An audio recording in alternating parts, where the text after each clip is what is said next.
Hey guys, sorry for the delay on this one. I'm officially a week behind and I apologize. But this week I thought I'd just talk about why you might want to try kind of this quick and dirty fat loss approach, kind of these mini cuts.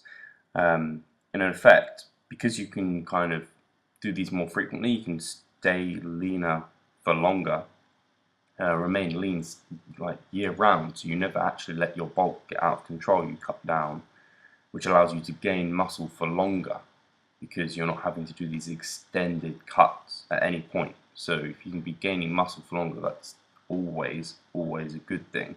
You avoid any kind of metabolic slowdown that could occur. I mean, metabolic adaptation can happen with extended fat loss periods, and you avoid all of that.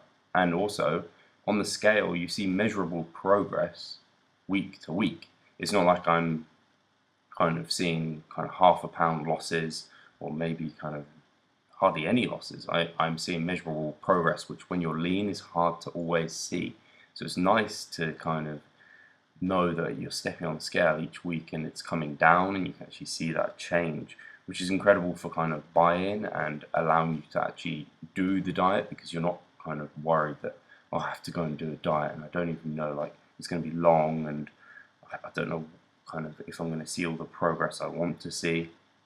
And by keeping in these body fat ratios between like 10 to 15%, you really do help yourself out because something called a P ratio, which is all to do with kind of your partitioning ratio in terms of where the nutrients go. Do they go to muscle or do they go to fat? And once you get over kind of 15% body fat, which is where I was nearing in the kind of start of this, it starts proportion like partitioning nutrients that you're taking in towards fat over muscle. Whereas when you're below, it goes to muscle. So that's a really good thing about this kind of quick dieting method that I'm doing right now. So on the weekends, I often manage to fit in some kind of my favorite foods, which would be pizza, and this was a great pizza. I would add, I actually used my napkin and mopped up a lot of that fat, which can be a lifesaver. And Guy Fawkes did happen here in the UK, and we had some really cool fireworks. This was in Victoria, I believe, and yeah, they were pretty special. Here, I just thought I'd show you another brief example of the sort of meals I've been having. Lots of roasted vegetables, white potato, and some lean meat. That's a hack steak. So when dieting and you're trying to lose muscle, you're trying to sustain your muscle mass, you really want to actually attempt to grow muscle mass. Not only are you burning more calories because you're doing more work in the gym, you also, the fact you're in the gym for longer, you're not thinking about food for that period of time, and your muscles are kind of like, okay, so we're being told need to grow right now, so we're definitely not going to leave. We're going to hang about because we can't grow right now, but we can definitely stay here and try and survive this training. That's essentially what your muscles is being told. They're trying to survive the training that you're currently doing. So you don't want to change your training too much from when you're trying to gain muscle. It wants to be very similar to that.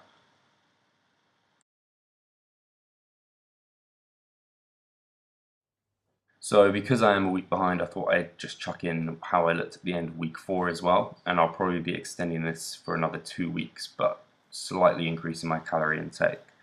So you might think this quick approach, you might see some muscle loss, but because it's quick, you don't.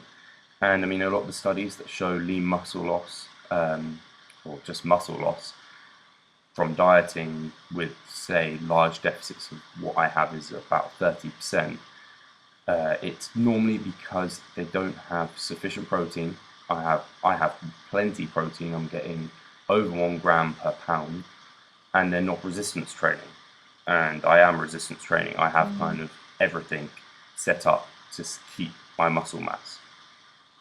And I mean, there was a study on 15 men who were lean, as low as 10% body fat, and they've been training 5 years, and there was one group had a higher deficit of 750 calories, the other ones had a lower deficit of 300 calories, and they had their training, everything tracked, it was all equated, and the guys on the higher calorie deficit lost almost 4 pounds in those 4 weeks, whereas the other guys only lost 0.5 pounds. But neither of them had significant muscle loss, and basically the other guys lost 3.5 pounds more fat than the guys on the smaller calorie deficit.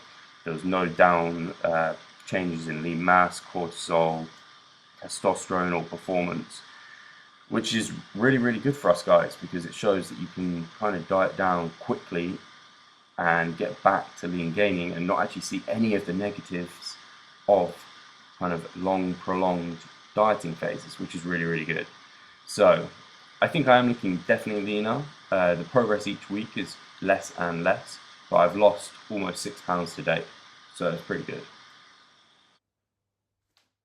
So the quick intraday fat loss method, I've managed to lose almost 6 pounds, stuck in and around a 900 calorie deficit, and that's how it's gone so far. Cheers guys!